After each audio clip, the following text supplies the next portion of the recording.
Hello সুপ্রিয় শিক্ষার্থী, সবাই কেমন আছো? ভালো আছো আশা করি। করোনা দুর্গতের কারণে আমরা শ্রেণীকক্ষ থেকে অনেক দূরে ছিলাম, যার কারণে সবাই পড়াশোনা থেকে বিমুখ হয়ে গেছো। এখন থেকে নিয়মিত হতে হবে, যেহেতু আমরা এসে গেছি, আবার এসে গেছি, তোমাদেরকে অনেক পেইন দেব, ব্যথা দেব। হ্যাঁ, পড়াশোনা মানেই কি দেওয়া, ব্যথা দেওয়া, এগুলো সই নিতে হবে। কারণ পড়াশোনা থেমে থাকা যাবে না, দুনিয়ার সব কাজ থেমে যেতে হবে, থেমে যাওয়া যাবে। হ্যাঁ, থেমে যাবে, কিন্তু পড়াশোনা কি থেমে যাবে না। তো আমি আসলে ডাইরেক্ট আলোচনায় যাব, যেহেতু আমি ম্যাথের মানুষ, গণিতের মানুষ, তোমাদের বিরক্তি লাগে আমি জানি। তো আমি ডাইরেক্ট সরাসরি যাচ্ছি ক্লাসে। আমার পাঠের বিষয়ে শ্রেণী নবম শ্রেণী, বিষয় গণিত, অধ্যায় তৃতীয়। অধ্যায় কত? তৃতীয় অধ্যায়। আচ্ছা, তাহলে অধ্যায় অধ্যায় তৃতীয়, বীজগাণিতিক রাশি। এখানে তোমার শুধু অঙ্ক করলে হবে না, গাধার মতো অঙ্ক করলে হবে না। অঙ্ক করার সময় তোমাকে কিছু টেকনিক অ্যাপ্লাই করতে হবে। আমার যে অনলাইন ক্লাসগুলো, সেই অনলাইন ক্লাসগুলোতে আমি প্রথমে বেসিক বিষয়গুলো আলোচনা করব। বেসিক বিষয়গুলো নিয়ে তারপর অনুশীলনের ম্যাথগুলো আলোচনা করব। টেকনিক্যালি অনুশীলনের অঙ্কগুলো নিয়ে অনুশীলনের অঙ্কগুলো নিয়ে কী করব, ক্লাস করব, বুঝিয়ে দেবো হাতে নাতে ভিডিও ক্লাসগুলোতে। তোমাদের কোনো সমস্যা হলে পরে কমেন্ট বক্স থেকে আমাকে জানাবে। তো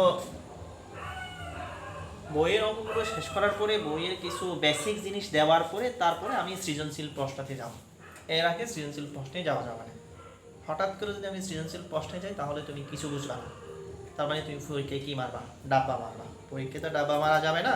তো সেই ক্ষেত্রে তোমাকে যেটা করতে হবে, মেইন বইয়ের সূত্র অঙ্কগুলো আত্মস্থ করতে হবে। যদি মেইন বইটা তুমি আত্মস্থ করতে না পারো, তাহলে তুমি সিলেবাসে হয়তো বই শেষ করবা, কিন্তু পরীক্ষায় গিয়ে ভালো রেজাল্ট করতে পারবে না। কারণ বেসিক ফাউন্ডেশন ঠিক না থাকলে তাহলে তোমার বিট কি হবে না, শক্ত হবে না, সৃজনশীল প্রশ্ন পারবে না। তো সেই জন্য আমি কি করব, প্রথমে বেসিক বিষয়গুলো আগে আমি দেব বেসিক ক্লাস, তারপরে আমার সৃজনশীল ক্লাস। আমি বেসিক ক্লাস শুরু করতে যাচ্ছি। তা আমি বীজগণিতের রাশি অবশ্যই বোর্ডে লিখছি, দেখো তোমরা একটু মনোযোগ দিয়ে। প্রয়োজনীয় অনুসিদ্ধান্ত, আমি আসলে বীজগণিতিক রাশির মধ্যে যেটা আজকে আলোচনার বিষয়, সেটা হচ্ছে 3.1। কেমন? তো প্রয়োজনীয় অনুসিদ্ধান্ত আমি নাম্বার 1 এর মধ্যে একটা অনুসিদ্ধান্ত দিলাম, সেটা হচ্ছে a square plus b square সমান a plus b whole square minus 2ab। এখানে একটা অবলিক দিলাম, কারণ এই একটা অনুসিদ্ধান্তে 3টে উত্তর আছে, সেই জন্য এটা অনেক সময় ভেরি করে মানের উপরে। যে তোমার প্রবলেম দেওয়া থাকবে, সেই প্রবলেমের আলোকে এই সূত্রগুলো, এই উত্তরগুলো কি করতে হয়, ব্যবহার করতে হয়, ইউজ করতে হয়। এরপর আছে a - b whole square plus 2ab, এই একটা উত্তর। অবলিক আরেকটা হচ্ছে a plus b whole square plus a - b whole square divided by 2। কিন্তু এখানে প্রশ্ন হলো একটা, উত্তর আছে কয়টা? তিনটা। তিন ধরনের সমস্যার মধ্যে ব্যবহৃত হয়। Number 2, a plus b whole square সমান a - b whole square plus 4ab। Number 3, a - b whole square সমান a plus b whole square minus 4ab। Number 4 হচ্ছে ab সমান a plus b divided by 2 whole square minus a minus b divided by 2 whole square. আসলে আমরা অষ্টম শ্রেণীতে পড়ার সময় এই বিষয়গুলো আলোচনা করছিলাম, যার কারণে আমি বেশি লেন্থে যাচ্ছি না। আমি ডাইরেক্ট আমার বইয়ের টেক্সট বুকের যে প্রশ্নগুলো আছে আমি সেখানে চলে যাচ্ছি। ঠিক আছে? কেমন? আচ্ছা, তাহলে আমি বলেছিলাম তোমাদের বেসিক স্ট্রং করার জন্য সূত্রগুলো পড়তে হবে, তারপর অঙ্ক করতে হবে। যাক, আমি একটা প্রবলেম লিখলাম বোর্ডের মধ্যে, প্রশ্নটা একটু দেখবে সবাই। যে প্রশ্নটা বলেছিলাম a - b সমান 4 এবং ab সমান 60 হলে a প্লাস b এর মান কত। তো এইটা কোন সূত্রের মধ্যে পড়ে দেখো। আসলে এটা দেখতে মনে হয় যেন কোনো সূত্রের মধ্যে পড়ে না, আসলে একটা সূত্রের মধ্যে এটা পড়ে। সেটা হচ্ছে 2 নম্বর সূত্রটা। 2 নম্বর সূত্র যেটা আছে, a plus b whole square সমান a minus b whole square plus 4ab। ঠিক আছে? তো এখন তুমি লিখবা, দেওয়া আছে a মাইনাস b সমান 4 এবং ab সমান 60। তাহলে আমরা জানি a plus b whole square সমান a minus b whole square plus 4ab। মানে 2 নম্বর সূত্রটা, অনুসিদ্ধান্তটা আমরা এখানে লিখলাম। আমরা 2 নম্বর এরপরে আমরা মান বসাবো a minus b whole square. a minus b whole স্কয়ারের জায়গায় আমরা কি বসাবো? a মাইনাস b সমান কত? 4 স্কয়ার প্লাস 4 ইন্টু এর মান হচ্ছে 60, এখানে বসিয়ে দিলাম। তুমি এখানে লিখতে পারো মান বসিয়ে, সাইড নোট দিয়ে দিলাম, কি বসিয়ে, মান বসিয়ে। তাহলে 4 দুইটা গুণ করলে 16, আর 4 গুণ 60 গুণ করলে 240। এদিকে হোল স্কয়ার ছিল, হোল স্কয়ারটা যখন এখানে উঠে যাবে তখন অপর পক্ষে কি যাবে, বর্গমূল যাবে। বর্গমূল যাওয়ার সাথে সাথে তোমার এদিকে প্লাস মাইনাস যাবে, কারণ এটা হচ্ছে একটা পূর্ণবর্গ সংখ্যা। 256কে আমরা লিখতে পারি 16 স্কয়ার, 16 দুইটা গুণ করলে 256, রুট আর স্কয়ার ক্যান্সেল হয়ে যাবে, প্লাস মাইনাস 16। সুতরাং a প্লাস b সমান 16। আচ্ছা, আমরা যে a plus b whole square দিয়ে ম্যাথটা সলভ করলাম, a minus b whole square দিয়ে আরো বইয়ের মধ্যে টেক্সট বুকের মধ্যে তোমার সমস্যা আছে, সেই সমস্যাগুলো তোমরা নিজেরা সমাধান করবা, আমাকে দেখাবা, আমি সাইন করে দেবো, ঠিক আছে? আচ্ছা, এখন আমি আরেকটা সমস্যা এখানে নিয়ে আসলাম, সেটা হচ্ছে 2x plus 2x equals to 3 হলে x square plus 1x square এর মান কত? তাহলে আমাকে কি লিখতে হবে? দেওয়া আছে 2x প্লাস 2x সমান 3। তুমি এখানে একটা বিষয় খেয়াল করো, 2x আছে 2 আছে, সেই কারণে আমি এখান থেকে 2 কমন নিলাম। যদি 2 কমন নিই তাহলে x প্লাস 1x, কারণ 2 কমন নিয়ে ফেললাম, সমান কত, 3। এখানে দুইটা এখানে এই রাশিটার সাথে গুণ আকার আছে, x প্লাস 1x সমান 3/2। এটা গুণ আকারে থাকলে সেটা বিপরীত পাশে গিয়ে কি হয়ে যায়, ভাগ হয়ে যায়, ঠিক সেম ভাগ হয়ে গেল। প্রদত্ত রাশি যেটা আছে x square plus 1x square, ঠিক আছে?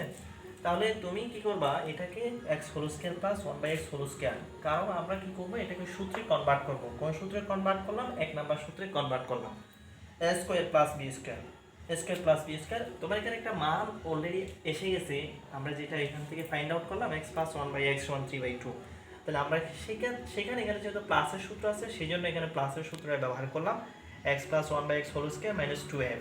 হ্যাঁ, x প্লাস 1x সমান আসছে 3/2। এখানে মানটা বসালাম, তুমি নোট দিতে পারো, এখানে কি বসিয়ে, মান বসিয়ে, কেমন, 3/2 হোল স্কয়ার মাইনাস 2। 3 দুইটা গুণ করলে 3 তারিখে 9, 2 দুইটা গুণ করলে 2 গুণে কত, 4, 9/4 মাইনাস 2, লসাগু নিলাম 4, 4 4 এর মধ্যে ভাগ করলে একবার, 1 কে 9 দিয়ে গুণ করলে 9 কে 9 মাইনাস 4 দুগুণ কত, 8, 9 থেকে 8 গেলে 1, 1/4। হ্যাঁ, এইভাবে আরো অঙ্ক আছে যেগুলো আমি তোমাদেরকে প্রবলেম দেবো, বাড়ির কাজ দেবো, সেগুলো তোমরা করে নিয়ে আসবে, ওকে? সুপ্রিয় শিক্ষার্থী, আমি তোমাদের সামনে আরো একটা প্রবলেম কি করলাম, দাঁড় করলাম। সেই প্রবলেমটা হচ্ছে a প্লাস b সমান √7 এবং a মাইনাস b সমান √5 হলে প্রমাণ করো যে 8ab into a square plus b square সমান 24।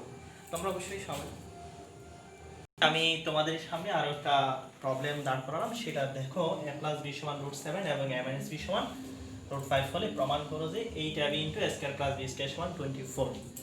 ঠিক আছে, অনেকেই অঙ্কটা পারবে অবশ্যই, কেন, কারণ আমি এখানে সূত্র যেগুলো তোমাদের সামনে উপস্থাপন করলাম সেগুলো আলোকে কিন্তু আমি এই অঙ্কগুলো সলভ করব। তো দেওয়া আছে লিখো a প্লাস b সমান √7 এবং a মাইনাস b সমান √5। তাহলে আমরা এখান থেকে লিখবো বাম পক্ষ সমান 8ab into a square plus b square, কেমন? তাহলে আমরা এখানে এই ab কে একটু ভেঙে লিখবো, সেটা হচ্ছে 4ab into 2a square plus b square. 4ab এর একটা অনুসিদ্ধান্ত আছে, যেটা a plus b whole square minus a minus b whole square, যেটা আমরা 4 নাম্বার সূত্র থেকে পাই, কেমন? ইনটু আমরা অবশ্যই এখানে স্টার্ট করলাম সেকেন্ড ব্র্যাকেট, ক্লোজ করলাম সেকেন্ড ব্র্যাকেট, আবার স্টার্ট করলাম সেকেন্ড ব্র্যাকেট, কারণ 2 into a square plus b স্কয়ারের জন্য a plus b whole square plus a minus b whole square. হ্যাঁ, এই সূত্রটা আমরা আসলে পাবো a square plus b square সমান a plus b whole square plus a minus b whole square divided by 2। এই সূত্রটি থেকে আমরা এটা পাই, কেমন? এখন আসো, এখন মানটা বসাই দাও, a প্লাস b সমান √7 whole square minus a minus b সমান √5 হোল স্কয়ার। এখানে এটা শেষ করলাম, আবার এটা শুরু করলাম, √7 whole square plus √5 whole square. তোমরা একটা কাজ করো, এখানে নোট দিবে, মান বসিয়ে, কেমন? তাহলে মান বসাইলাম। তা আমরা জানি যে আমি তোমাদেরকে ক্লাসে অনেক সময় কিন্তু বলি, প্রায়শই বলি, রুটের স্কয়ার হচ্ছে সতীনের বাচ্চার মতো, এরা একজন অপরজন কি করতে পারে না, দেখতে পারে না, ঠিক আছে?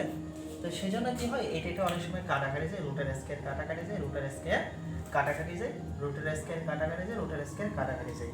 যদি এখানে কাটা দেওয়াটা ঠিক না, কিন্তু আমি যে তোমাদেরকে অনেক সময় মনে করাই দিই, সেই কিচ্ছাটার কারণে আমি এখানে কেটে দিলাম আজকে। 7 মাইনাস 5 থাকে, এখানে 7 প্লাস কি 5 থাকে। হ্যাঁ, 7 থেকে 5 গেলে তোমরা জানো একটু সাথে সাথে 5 যোগ করলে তোমরা জানো 12। তুমি এখানে আছে মাঝখানে মাল্টিপ্লিকেশন অথবা ইনটু, যেটা বলো 2 × 24, 12 দুগুণ কত 24। আমাদের ডান পক্ষ ছিল কত 24 সমান ডান পক্ষ, সুতরাং বাম পক্ষ সমান ডান পক্ষ প্রমাণিত।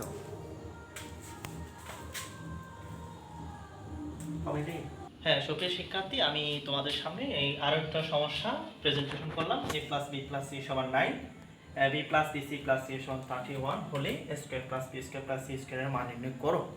তবে এটা সম্পূর্ণ আরেকটা নতুন সূত্রের আলোকে আসতেছে, আমি এটা সাথে সাথে লিখে দেবো সূত্রটা। প্রথমে তুমি লিখবা দেওয়া আছে a + b + c = 9 এবং ab + bc + c = 31।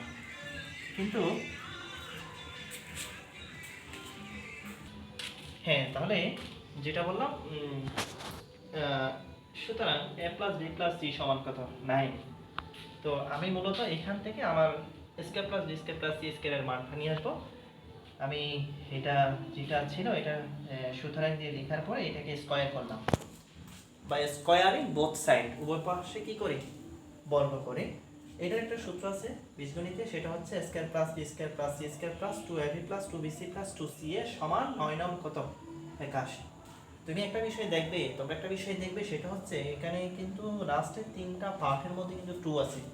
যেহেতু এটা মিল আছে, সেই জন্য আমরা এখান থেকে 2টা কমন নিলাম, আর তাকে ab + bc + ca = 81।